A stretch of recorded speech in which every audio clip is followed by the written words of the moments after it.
kind of glad you wore that though. Like I had to wear it. I mean, you wouldn't have worn it if you didn't have a trip. No. But I literally got off the ground Yeah. and did everything for the plane and went straight here. Well, I'm glad because now it's like, oh, look, he's a real pilot. Look at him. Brennan is back, and he's a real pilot. Preface. Came straight from the charter. Did not wear this on purpose. He wears his new uniform all the time. All around. You He might goes to spot him Walmart. at Walmart. He just likes it, actually. Yes. No. No. Yeah, so, well, I mean, there's our introduction right there. Like That's the intro. Yeah. Just a pilot now. Just a pilot. Real one. A real pilot. I'm a real pilot. Because before you were not a real pilot. No. No. Yeah, we had all these green cards. I don't know. They were all fake. Yeah. I think. A real boy now. Yeah. But yeah.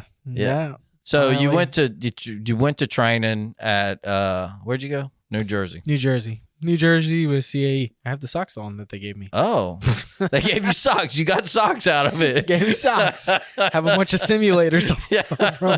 I'm glad you said something because I was going to ask. Yeah. It's I can't see him. The table's in the way. Yeah, it was blue, and there was all blue socks, and I had blue pants. So I was like, hey, CAE came in clutch. It works. Got me some nice new socks to wear. So, but yeah, went to New Jersey, went to CAE, did 2.5, 3 weeks, I guess. Probably around 3 weeks of training, and got type rated, but was a lot. Was a fire. How long was it? 2.5 weeks. 2.5 weeks. Yeah, 2.5 weeks. Did you say that? You probably said that already. I did, but it's okay. Yeah. Just for people that missed it. Yeah, they might have missed it in the Yeah. So 2.5 weeks was the first week of just ground? All grounds. All ground. The first week is pretty bad. It's like, I think it was 8 o'clock, and we didn't get done usually until 8 or 9 o'clock usually. Oh, really? Yeah, we were. It's not an 8 hour, like an 8 to 5 deal. No, we were 8 o'clock. We'd go all the way to lunch, take an hour break for lunch, come back, go all the way to I think it was 4 or something like that. And then we would have IPTs, which they scheduled us with instructors to be with the standstill simulators where you're just pushing switches and whatnot.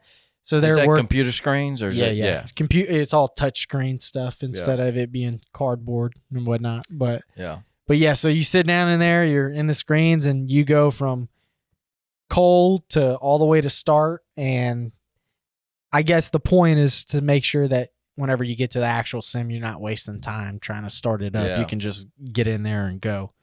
And it helps. But after the 6th time, you're like, okay, can we do something else, please? I know how to work it now. I've started this thing for the last 7 days, and that's all we've done. Did it have where you could pull up systems and watch things happen? Like you put gear down, you see how it works and all that? That was the good part about it. Being on the computers, on cardboard, you don't see all that. Yeah. But on the computer screens, if you got the hydraulic system, right, you pull up the hydraulic system and you pressurize the hydraulic system, you see what it's actually going to look like in the plane, right? So you know what you're looking for whenever you get into the plane, into the actual sim. It was good. It helps you a lot whenever it comes to actually knowing what's going to happen. Were you able to do I remember when I did type rating, we paired together and said, hey, let's meet up at this time and we'll go mess around on that thing. Yeah. And just try to learn our flows and stuff. I guess they learned the value of it, and they didn't even. You got scheduled to do it anyways, so it was a part of the training curriculum. Those 2 hours of us being in the IPT, we had an instructor with us for it. Okay. It wasn't like you could stay back after if you wanted to with your sim partner and mess with it. They said you could be in there from 24/7. Yeah, but a lot of us got what we needed in the 2 hours that we were there with an instructor. Yeah, because they didn't have it scheduled. You were kind of on your own to do that. I mean, maybe there was a scheduled 1 day or 2 days, but it wasn't that intense, which actually makes it better because now it forces the guys to go in there and do it. Well, as far as training you could turn on everything by the time you get into the sim. You can close your eyes and do it. It's good to have the instructors with you, too, because, you don't know a lot of the tests that you're running. You don't know what you're testing or what you're looking for. So the instructor's there and he goes, "Oh, we're doing this. We're doing the stall test, and this should happen. This should happen. That light comes on. That light comes on. Mm-hmm. So it helps you to where you can run through everything fast and know what you're looking for, and that way you're not wasting time in the sim. Yeah. But yeah, so you do 7 days or so straight grounds and straight IPTs, and it's 12-hour days. So about 4:00, y'all would hit the IPT until about 8 or 9. We would go. Well, it depends, right? Because it would usually get out until 8. Because my slot, we'd get out at 4, and then 4 to 6, they'd have a couple in there already. Oh, okay. And then we would be scheduled for 6 to 8. So from that 4 to 6 spot, I was studying, and then at the 6 to 8 spot, I should have, honestly, yes. with all the stuff that I felt like I was behind, because I felt like I was the only one. I was the only person there that was like first type rating. Oh, okay. Everybody else had I think the other person had a type rating already, and this was his second one. That was the least experienced guy there. Everybody else is like, yeah, this is my 4th type rating. Yeah. And I was like, and it's all the same. I mean, they're different airplanes, but systems all kind of go together no matter which plane you're in. Yeah. So, you might, I got to push this button and these lights will come on instead of whatever the other plane you were flying. Yeah.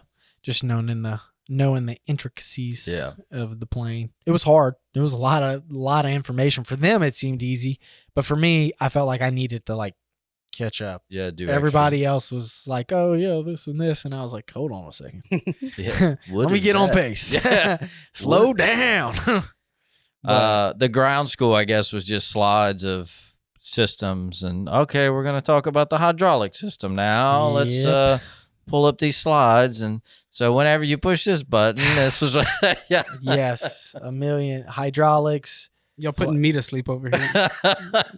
You kind of zone out. I mean, at flight safety, they give you a break every hour. So you get an hour class. We would do that. And you get a break, and it really kind of revives you, and you get back. But by the end of the day, you're kind of glossed over. Like, I'm tired of looking at this. Yeah. Whatever. You get information overload. Yes. And it's like, okay, what did he talk about with this? And you start mixing up things and whatnot. So it's just a lot. And we got 10-minute breaks on the hour. So we did the same thing. Yeah.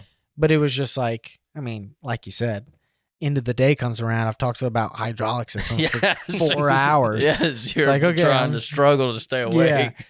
Yeah. It was interesting. The grounds were all that first day, the first 7 days. And then you finally got into the real sims. Yeah. And, you do everything you possibly could think could happen in the plane. Was that was like 2-hour slots or 4 hours? I guess because your other guy, your partner had to do 2-hour slots for you flying. Yeah. So you got 2 hours, 2-hour slots for you flying, 2-hour slots for you being pilot monitor. So it's 4 hours in the sim, and those days are a little bit easier. My slot was like 10 to 2.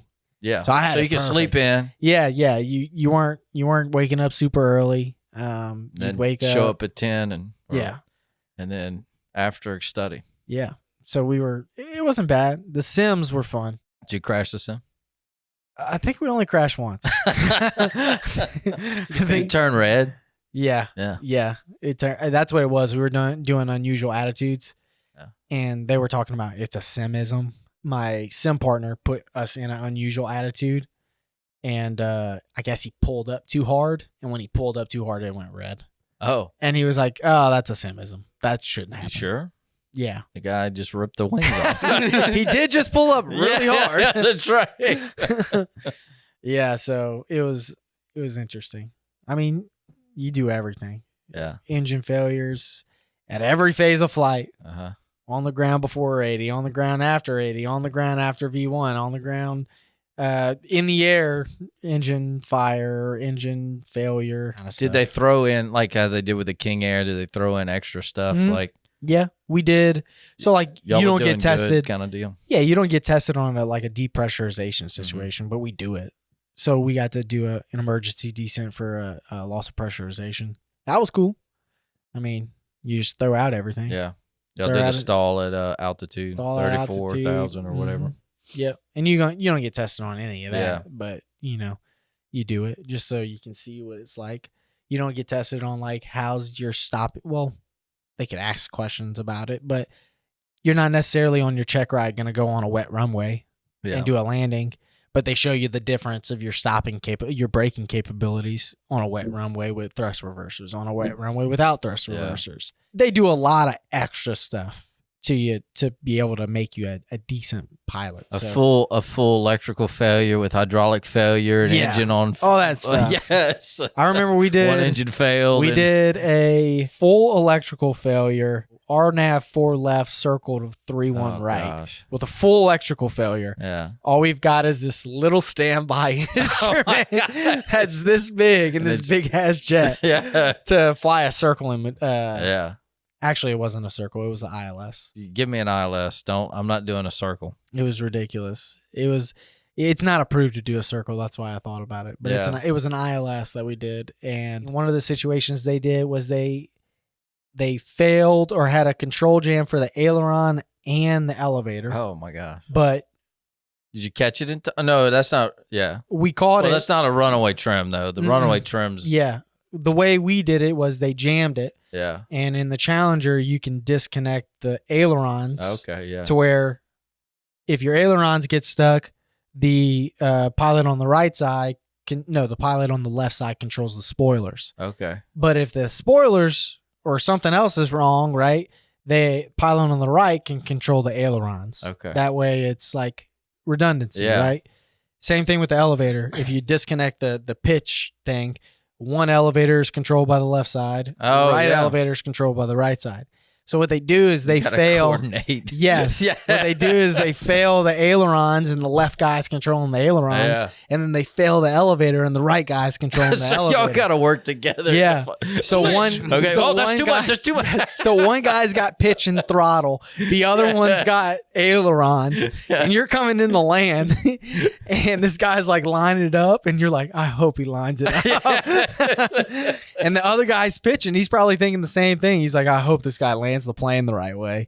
But yeah, it's stuff like that. It's stuff that like will never happen. Right. But if it did, you can do it. Yeah, you could do it. Right. And anything that gets thrown at you. And I guess that's the point of training, right? Mm-hmm. So you're in the sim, just do as much as you can. Well, so if it ever did happen. Yeah, people talk about how easy those planes are fly, but yeah, when stuff goes down like that. Yeah. You want to have somebody who's trained. Yes. So that they can it's easy when it's easy. Yes. Until it's not working. Yeah, that's right. Then it ain't so easy. Yeah. But it was fun. That was a good experience. Yeah, it sounds like fun. Yeah. I mean, we were just doing autopilot and all of a sudden the plane just starts going. Hey, like, hold on. Why is the plane not going that way? Yeah, because you don't know, like, they might tell you, brief you ahead of time what they're going to have, but then... You got to figure out. Yes. Correct. They brief you usually always. So you always have an idea of what's going to happen, but, like, they try and surprise you. Yeah. So, like, one of the things they tried to surprise us is we have a relight on our engines. If our engine fails, the engine will automatically try to restart it if it fails, right? If it has the right criteria to restart, it'll try to restart. So what they'll do is they'll have an engine flameout, which is one of the situations where they can restart because there's no, structural damage to the engine or any significant damage. So they'll try and restart it.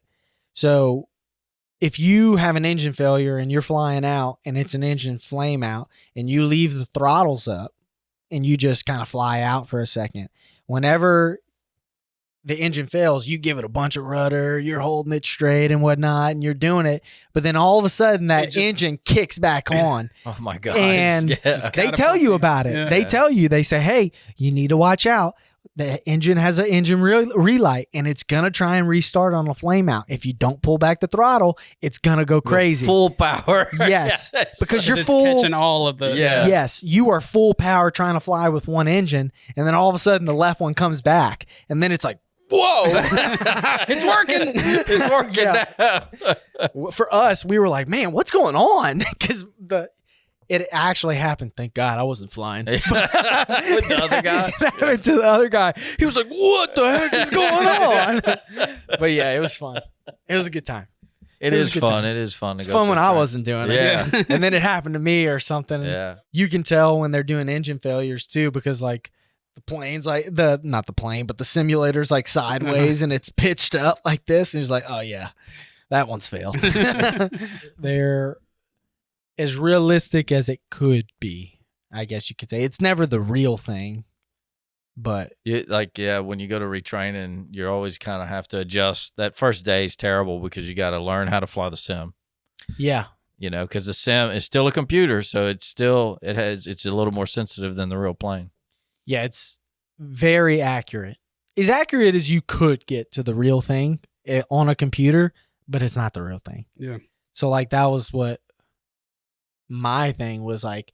In the sim, you look way higher than what you are in the real plane. When you're in the real plane, it looks high, but it's not nearly as high. You feel like you're on a 777 really in the sim, and then you go in real life and you're like, okay, I thought I was gonna hit the ground like 30 feet ago, and I didn't. So, but I guess that's where the whole 50, 40, 30 call out kind of helps. They kind of tell you when you're about to hit. So that's good. That kind of helps. Yeah. What's been your favorite sim so far? The Redbird. That's just in the sim. Doesn't get better than that. No, the Challenger sim was fun. Yeah. That was the best one. It's just, we had a full motion one for the King Air. Cool. Wasn't nearly to the scale of these things. And people know, like, you could say it's a full motion sim, but like, go to Flight Safety or CAA and see those things. Mm-hmm. Like, those things are massive things. And it's a good time. It really is fun. They made it fun, at least for me. Stressful, but fun. What was the check ride like? Like, you had an oral like any other check ride? Oral. So you go in, you do your IACRA stuff just like you do in here. Yeah. And he asks you. For me, it was my ATP, so the other guy couldn't be in there with me. Oh, one at a time. Yeah, it was one at a time. If it wasn't an ATP, we could have done it as a crew. But because it was my ATP, he had to ask me questions by myself. So, ask questions about the systems, limitations, see what you know about the plane and whatnot. And after you get past the oral, you go do your sim. And, Mainly, so it was mainly limitations, systems. Did you have to draw out a system? No. Yeah. Did not have to draw out. I don't remember doing that either, but no. I've heard, they try to scare you. Yeah, no, my boss said he had to for one of his. He said he had to draw out an electrical system, which if you know electrical systems, that crazy. Was he just trying to scare you though? Maybe, probably. It worked. It worked. I was scared of shit. You were in there drawing it out in your hotel room? Yeah. Yeah. No, I was on the wall. Like a crazy person. Yeah, like a crazy person. Like, who's this psycho? I would say I had less practical knowledge than probably what was than what obviously the examiner does, right? I have a lot of book knowledge. I know, what system works this and what happens if you do this and whatnot. I don't have the knowledge of you're sitting on the ramp, you've got a inboard brake pressure low. Why should you be concerned? What should you do? What should you check to make sure? And it's pretty much it's like pull out the checklist, but then he expects you to understand how the system works. Yeah, you can talk through it, but that's the part that I struggled in, was because I never had a practical situation where I had to think about that kind of stuff. And you sit down, you talk through it, and you get through it. But see, I had I'd already had I didn't do my ATP till after, so I had the SIC type. Flew for a year. That probably helped. And then did my ATP. PLC. Probably had a very good understanding of the plane already. The practical side of it, I knew it. We had already done that. Yeah. And that was where I struggled. I'd never been in a jet. Yeah. And that was the first one. So it was the practical questions. It's like, I don't know. I've never done this. You tell me. Yes, what do you think we should do? Yeah. And, sometimes there's some of those questions that they ask that are like, there's no way you're going to know that. Yeah. It's kind of like one of those things they want to teach you something. Yeah. They say you're not supposed to get taught, right? But there's the limits of your testing. Mm-hmm. If you talk about something outside the limits of those tests, you're obviously not going to get a failed for it, right? But they'll still ask you questions that are outside the limits of those tests. And it's not to say like, oh, look at you, dummy. It's to say like, hey, start looking at things this way. Yeah, this is what the plane can do. This is something to help you that I've seen flying the plane, and just to help you with practical knowledge of flying the plane. So, but yeah, it's just like any other oral. Know your systems and limit. Not like any other oral. Orals here. Yeah, because it's a lot different if you're doing a private or commercial. Yeah, there's not nearly as many limitations as there is on a Cessna. There is for a Challenger. Yeah. All kind of limitations that you can't even think of really until you look back at them. You're like, and they probably didn't cover too much regs type like you would for a you would for a private or instrument. No, you don't really go into regs. It's just the plane. Yeah. It's knowing the plane. What'd you fly today? Challenger.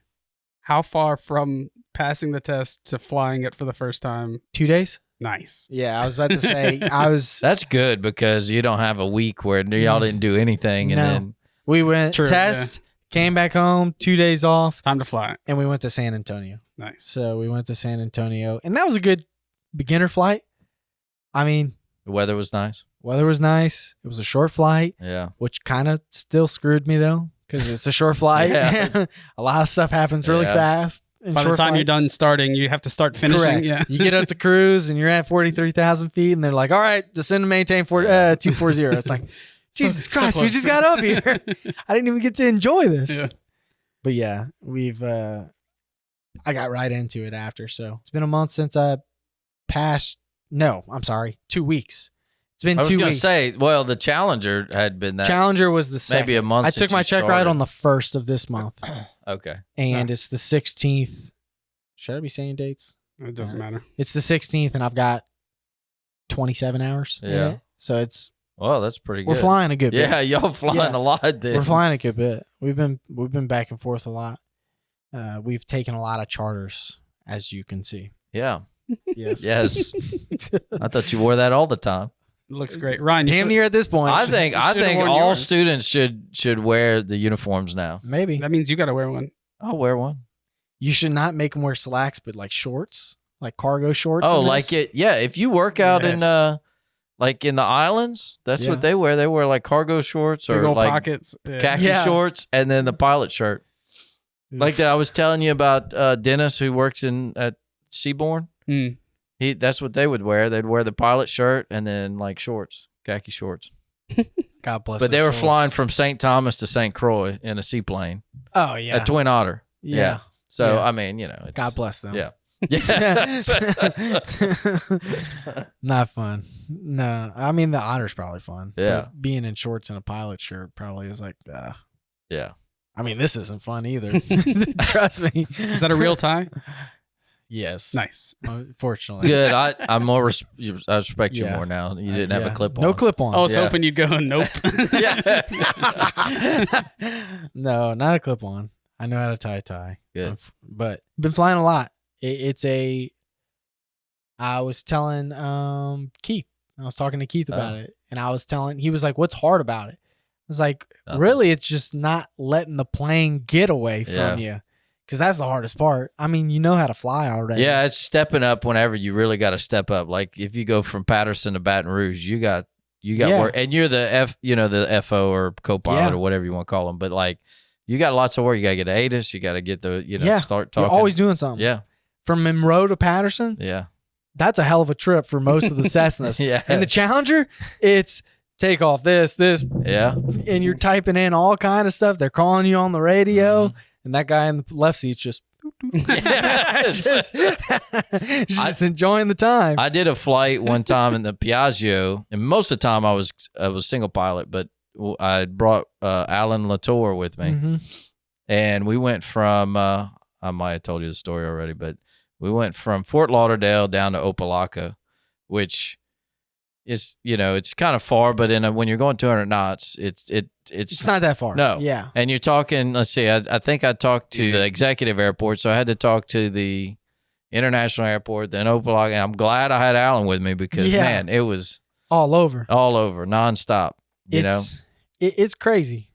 And I will say, we have something in our plan that makes it very nice.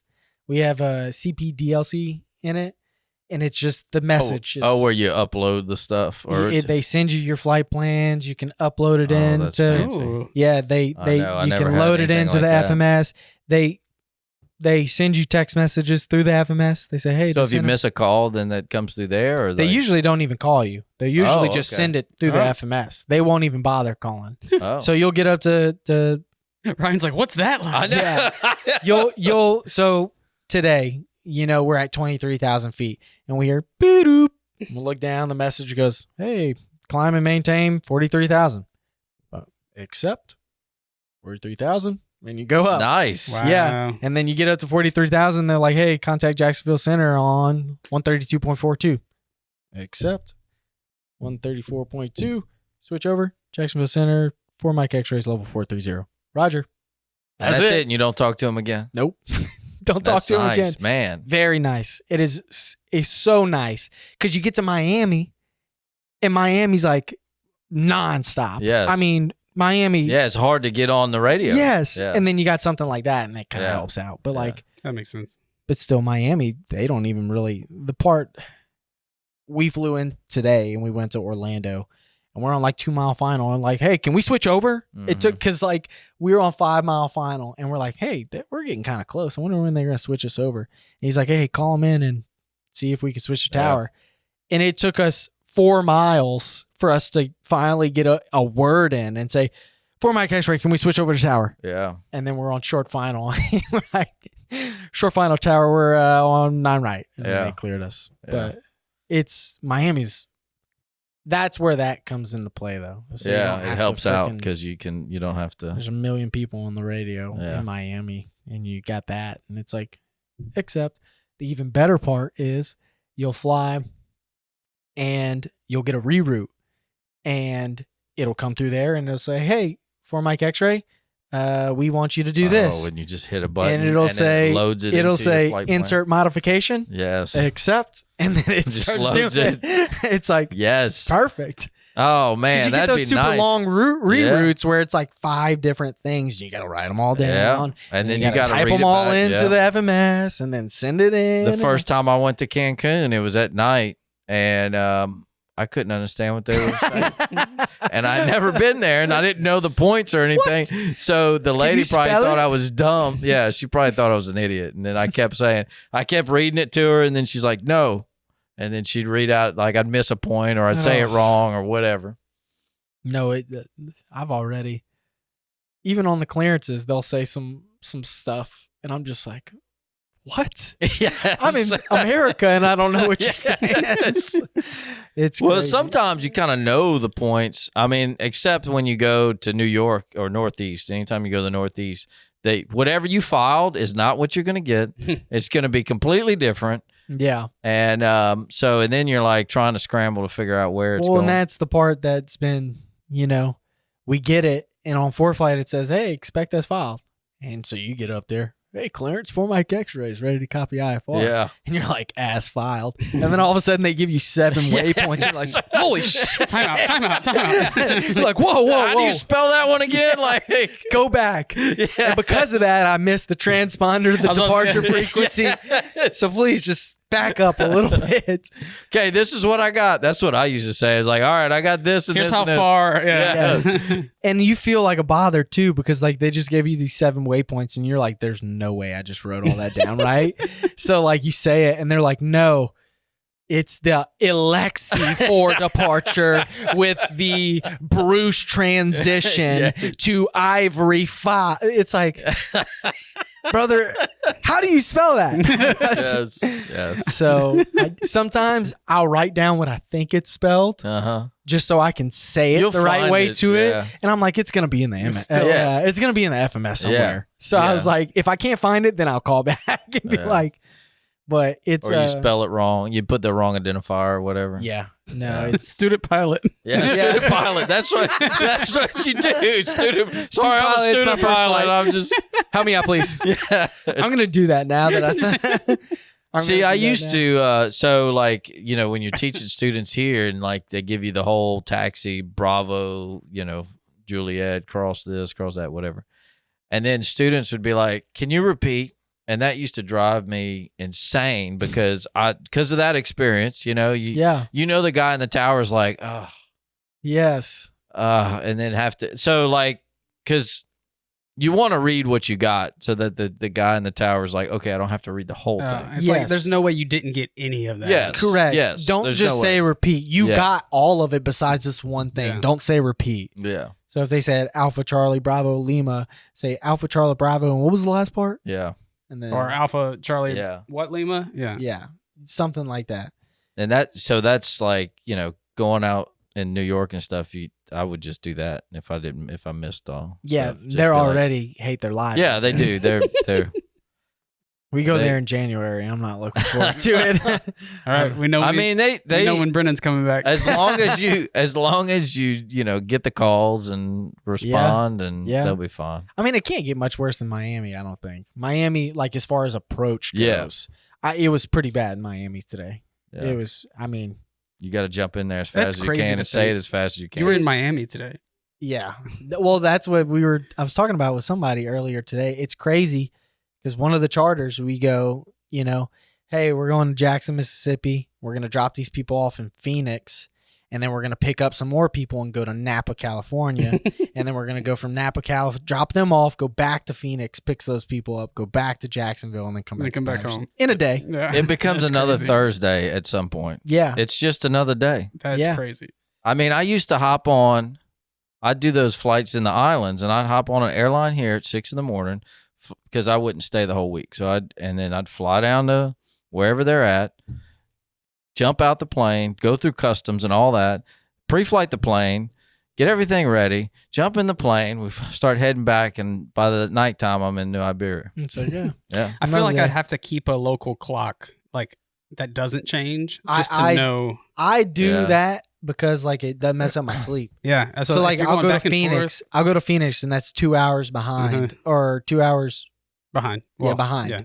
So with what's 8 o'clock over there is 10 o'clock in Louisiana. Yeah. Well, I'm going to sleep at 8 o'clock in Phoenix. Right. I'm not messing up my sleep. I'm not going to sleep at 10 o'clock in Phoenix because when I go back to Louisiana, I'm gonna be staying up until midnight. Yeah.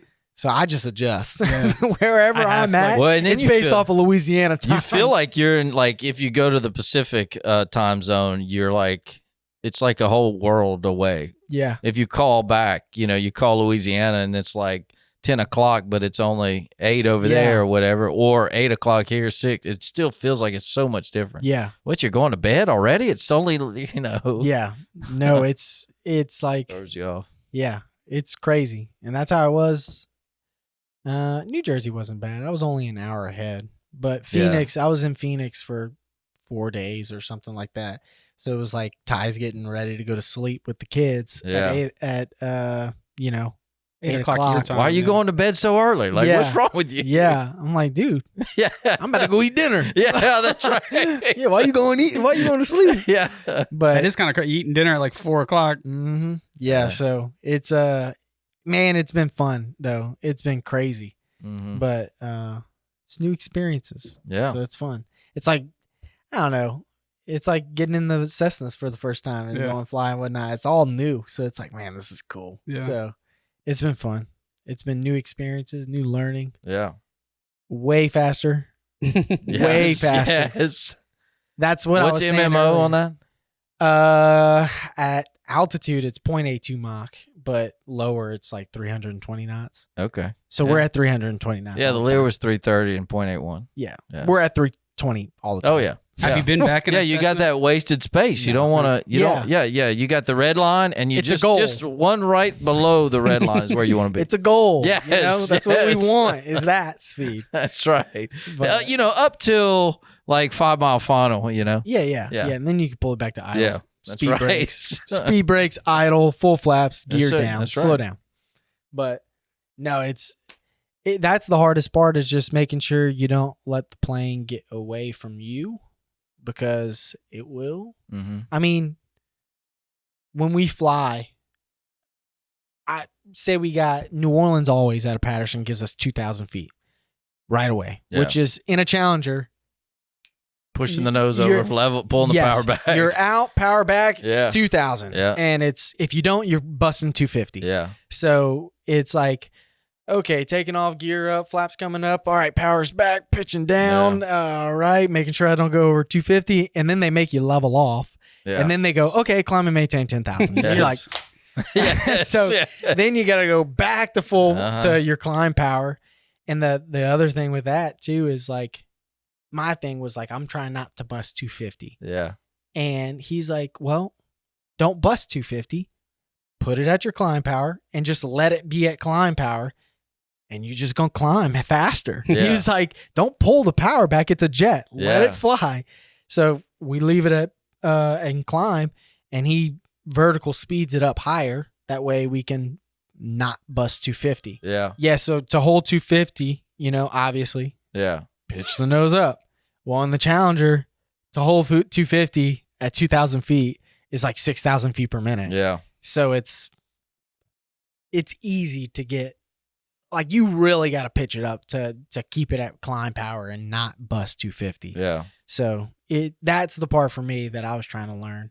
And it's like any other plane. You start to learn the flows and where the power needs to be at certain points, and then it took about 100 hours for me to feel really comfortable, where I was like, I'm good. My captain says he got comfortable around 40 hours, and he said he picked up things fast. And I was like, I probably couldn't learn in 40 hours. Yeah. I'm at 27 now, I think, somewhere around there, and I'm feeling more comfortable.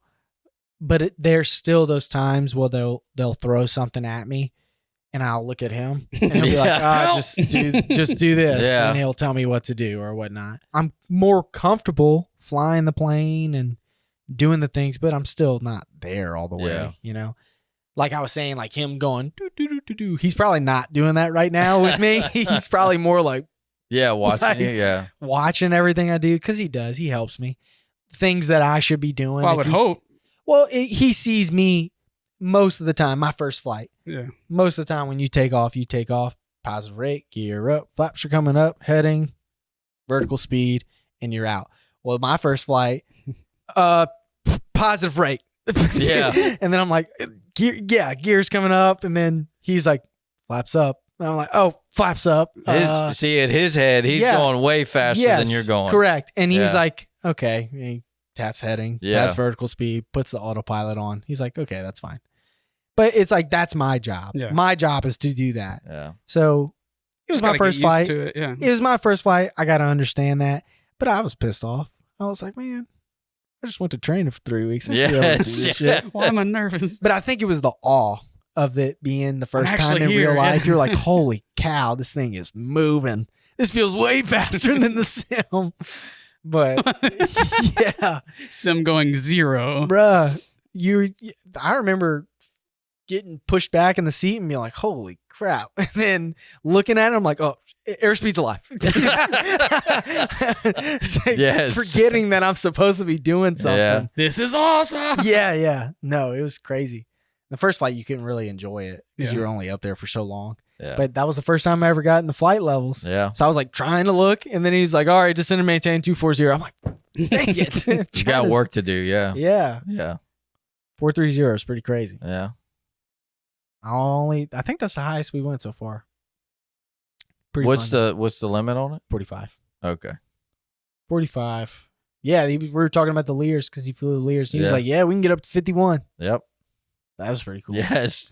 I never went to, did he go to 51? He said he went to 51 once. Yeah, I never went. The highest I went is 47. You never wanted to go that high. No, I didn't want to go to 51 because you get your stall and your overspeed. Yes. It's like, so, and it's got to be the right temperature. You got to be light. There's so many variables. Yeah, better not to have to worry about it. Yeah. I'm like, I'd say good. Normal for y'all was probably what, 47? We'd go to 47 if there was weather, but I mean, we'd go to 43 or 45. We were at 43 and we had somebody fly over us. He was like, what the heck? Yeah. So he looked up the traffic and he was like, it's a Lear. Yeah. Well, Lear's flying over us at 47. So like if there was weather, we'd fly at 47. But if it was I'd go to 43, or if it was bumpy, like, you have that capability. So you get up to your altitude, you plans, and then it's like really bumpy and choppy, and like, oh, let's try 45. Oh, that's kind of cool. Yeah, yeah. You had the ability to do it, so I think the sweet spot for him is 43. We pretty much go up to 43 every single time. Yeah. And the plane might do good, The plane's good at because you gotta. Well, it's about the fuel burn, and then also looking at how close is these two things, the stall and the MMOs coming up on if the higher you go, if it's rated for 45, it might not perform well at 43. It might be kind of sloppy, and you're right there at that stall. And I think the plane feeling. I think, and I'm not sure, I could be 1,000% wrong about this because I haven't been up to 45, but I'm pretty sure that this plane, it's one of those things where it's like 45 is the limit, but it performs pretty good at 45. Yeah. Like if you really wanted to, you could probably go up higher, but you're not gonna go up higher because the limitation is 45. Yeah. So it's like one of those planes, like you can get up to 45 and it's fine. Well, I'm surprised it doesn't go to 50 or 51. Like really, I thought it'd be higher than that. 45. It's got, I guess it's because it's heavier than the Lear. Yeah. It's 2 times heavier, but it's got a lot of thrust. Yeah. So I would think it would go up that high. But I'm assuming that it probably does go up that high, but for some certification reason. Yeah, I'm sure it's something there's some certification reason that they have to put 45 for you going up there, because from what I've heard, it performs pretty decent at 45. There was something about rudder limiters, and they were asking about it. I can't remember exactly. And they were like, oh, the only reason they have that for a rudder limiter is because of certification standards. Yeah. It's like, you don't really need it, but it's there for a certification. Well, the Lear 35 had a yaw dampener because of Dutch roll, so it would likely get into a Dutch roll, and so then you couldn't control it, so they'd put the yaw dampener on there. Yeah. To help you. That's necessary. Yeah. That sounds necessary. Yes. Yeah. We have it too. So it's, we don't. Well, and then the 45 didn't really need the yaw dampener because they put the Delta fins on the tail. Yeah. That's another thing to get used to in the jet is taking your feet off the rudders. Yeah. You pretty much leave your feet on the rudders for Cessnas. Whenever you get about 400 feet, it's feet on the floor. Yeah. The yaw dampener is going to do it for you. So I think that's how someone killed themselves in one of the airliners, is they were kind of cycling the rudders and they induced a roll, a Dutch roll, and they just lost control and crashed. So it was pilot induced. That's crazy. So don't mess with the rudders. Yeah, put your feet on the ground. Get off them. Only time they should be there is for takeoff and landing. That's right. But unless you're in any other plane, unless you're in a Cessna, then it's okay. But yeah, no, I think today I took off and I had my feet up there and he goes, why is it so uncoordinated? And you're like, it's because I was like, oops, yeah. I don't know. He's like messing with the rudder trim. Yeah. He's like, why is it not fixing itself? And then I took my foot off and he goes, oh my God, why is it going back this way? I don't know. So crazy. The plane's kind of acting up. Student pilot, yeah. Definitely me. I don't think I told him either. I don't think I will. No. Unless he watches the podcast. Unless he sees this. Yeah. Then he's going to come back to work and he's like, hey, man, you had your foot on the right. Yeah, that's right. Had your foot on that right. No. It was for the podcast, I swear. Yeah. It's good material for the podcast. But yeah, no, it's been cool. Yeah. It's been worth it. That's good. Everything here got me there. Yeah. Oh. We got here. Oh. Got you there. Yeah. Yeah, no. I will say being here, there's a lot of good habits that you learn here that you probably don't learn other places, that transition to being in jets and whatnot. I can't tell you how many times or how hard they hit the scoreboard. Verifying what you put in the autopilot is what you get on the scoreboard. Oh, yeah. Yeah. And I can remember being in the Cirrus with you the first time and you say, I don't care what you put up there, it's got to say it there. And if it doesn't say it there, you ain't got it. Yeah. So for me, that sounds like Ryan. Yeah. Well, it comes, and there's so many different sayings too. There's people that say, this is what you wish for Christmas. This is what you got for Christmas. Yeah. There's so many different sayings, but yeah, essentially that's what he taught me was, put it in the autopilot, verify that you got it in the autopilot. Because if it don't say it there, the plane's not doing it. Yeah. I remember flying the King Air, and I would hit a button on the autopilot, and you think you hit it hard enough, and then you're like, why are we turning? Yeah. Why are we turning? And then you look up, and that light, I hit just ingrains it. Yes. Well, in the sim, there's enough times where you do things and it's not doing what you want it to do, to the point to where it forces you to go verify every single time that I do something, verify. So it's just like little stuff like that you learn here from people that have the experience of doing it, trickling down to people. And that way they can learn good habits from the beginning, so that when you do go, you're good. Something. Yeah. And being here for a Charlie is really good too. I was telling somebody that the other day. Oh yeah. If you struggle on the radios, getting in the Challenger ain't gonna help. No, that's gonna suck. Yeah.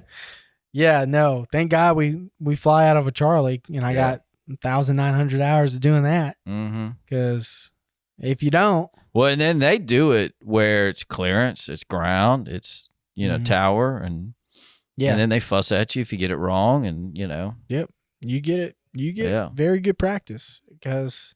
I mean, I remember when I was in New Iberia, people that came from Lafayette, that were flying in Lafayette and then came down to New Iberia to fly with me, were a lot better on the radio than they were. Oh, yeah. Because New Iberia is just, oh, where are you going? Yeah. Oh, you're going to West? All right. See ya. Fly this head and get out. Let me know when you're out. Yeah. Being here for that particular reason helps so much when it comes to the radio. I guarantee a lot of our students that graduate private pilot could probably get in a Challenger and do radio calls. Yeah. If they had to. Because it's, you get good at doing that kind of stuff whenever this is where you learn the first time. But yeah, no, there's a lot of good stuff that has transitioned, or good habits that have transitioned. Checklist. That's probably the biggest one.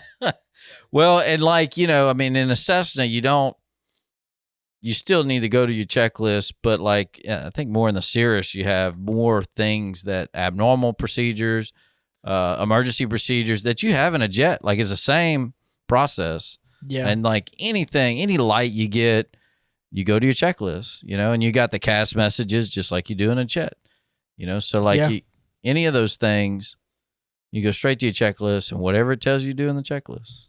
Well, and I think too, we teach flows for specific things, and that's very good to learn because you're gonna do it when you get into a jet, as far as a flow goes. Now, when I was in training, we didn't do much flows. Now that I fly with my boss, he does straight flows. Yeah. I mean, he is a flow guy, and I'm verifying that he is doing what's supposed to be done. Right thing, yeah. That's all it is. It's not a checklist, it's a verify list. That's pretty much what it is. So you're still using them, but you're using them in different ways, knowing how to use a checklist multiple different ways. So I've taught people every way you could do it. Do. Yeah. Look, do. And then when you get to the point where you know it, do your flow, go through everything, and then go back to the checklist. Did that. I mean, it's the same thing in the jet. Yeah. That's what I'm trying to get right now. I'm trying to get like him to where I can scan everything in a flow and be like, that's done, that's done, that's done, that's done. Okay, checklist. Yeah. But yeah, you'll get there. Yep. Takes a while. Yeah. He's flipping all kind of switches. And I'm like, hold on a second. What did you just flip? You get there. I mean, King Air, Piaggio, all those planes, I'd get in and jump in and flip all the switches and know what was going on. All the switches. Well, and I knew when, when you take it to maintenance, the maintenance guys flip switches. And you're like, so you got to do a thorough check of every switch, because some switches that are supposed to be in a certain way are not because of maintenance. Well, and that goes into another thing too, that we don't really get it here, but learning a big difference is crew resource management things. You don't do that because you're in Cessnas and whatnot, and that's a single pilot. But you get into this and you really got to learn how to do resource management. You're flying with this guy and he's dependent on you to do X, Y, and Z. Yeah. And he's doing this. You're doing the same thing for him, We fly strictly with each other. Like, that's the only guy I fly with. So we get really good at, his thing is like, you're going to know me and I'm going to know you. And you're going to do what I want and I'm going to do what you want. We're going to get to the point to where it just gels, right? So like right now, I'm in the process of really staying out of his way. Yeah. Really is like, I'll do something and he'll click it and he'll be like, oh, why'd you do that then? It's not a big deal, but it's like, it threw me out of my flow. Yeah. So it's like, okay, I'm not going to do that anymore because his flow is yaw dampener, nose wheel steering, flaps to 10, lights come on. If I hit the yaw dampener too early, he just turned it off. Yeah. And then he looks up, he goes, why do I not have the yaw dampener on? And I'm like, my bad. I turned it on earlier. Oops. Well, that happened today because I turned it on and we're taxing out and he goes, why is the yaw dampener not on? And I'm like, I turned it on earlier. He's like, I did too. I did. He knew. So I turned it off. Yeah, he and knew I was exactly what happened. I was like, if that's your flow, you know, you have to learn the flow. For me, I'm lucky because I fly with one guy. It's me learning his flows or learning how he operates so I can work around it to do what he needs me to do. So, fun. I will say that. It is fun trying to learn him and trying to. But it sounds like he knows the airplane. Yeah. So he could probably fly by himself. Correct. In a sense. So Correct. that if what you're lacking, he can take up the slack. Correct. First flight, yeah. he was fine by himself. Even though you're a warm body, you were just trying to look out the window. Yeah, he was fine by himself. Yeah. He's been awesome. He's taught me a lot already. Sometimes he's more like, I don't know. You're just going to have to fly it. Yeah. And I think there's good in that too. Sometimes I want him to tell me exactly what to do. Yeah. Like when I'm coming into land or if I'm too high or too low. I'm like, am I too high? He was like, you're going to get better as you do it. I'm like, what does that mean? Yeah. That's a good response. I'm going to start using that. He'll tell me and he'll say, no, you're high. You need to pull the power back and get down. If he's worried, I'm sure he'll tell you. Correct. Yeah. I made him worried one time and he told me. No, go down. Please go down. Yeah. So he told me, but it's more like he'll tell me in the moment. And then when we get on the ground, I'm like, how do I do this or this? He was like, you're going to fly. That's what's going to happen. We're going to fly and you're going to fly a lot and you're going to get comfortable with the plane. And then you're not going to have to ask me if you're high or low. You're just going to fly. It's like the Cessnas. Yeah. You got 1,800 hours. I don't need to know. I already know if I'm high or low. So you're not his first. No. Yeah. I'm his second pilot in the Challenger. Okay. The guy that got me the job before was his first pilot in the Challenger. He's had 4 other pilots that flew, I think, the XLS. Okay. He flew in the XLS with a couple other guys before. Nice to see you again. Flight Tales, woo-woo. If you've made it this far, you've listened to the entire episode. And for that, we would just like to say thank you, and we hope you enjoyed it. If you have any questions about today's episode or suggestions for future episodes, just leave a comment or message us, and we'll do our best to answer. If you'd like to check out some fun aviation videos, check out our YouTube channel at Owens Flight Training. Or if you'd like to get more information on becoming a safe, knowledgeable, and confident pilot, just head over to our website, owensflighttraining.com.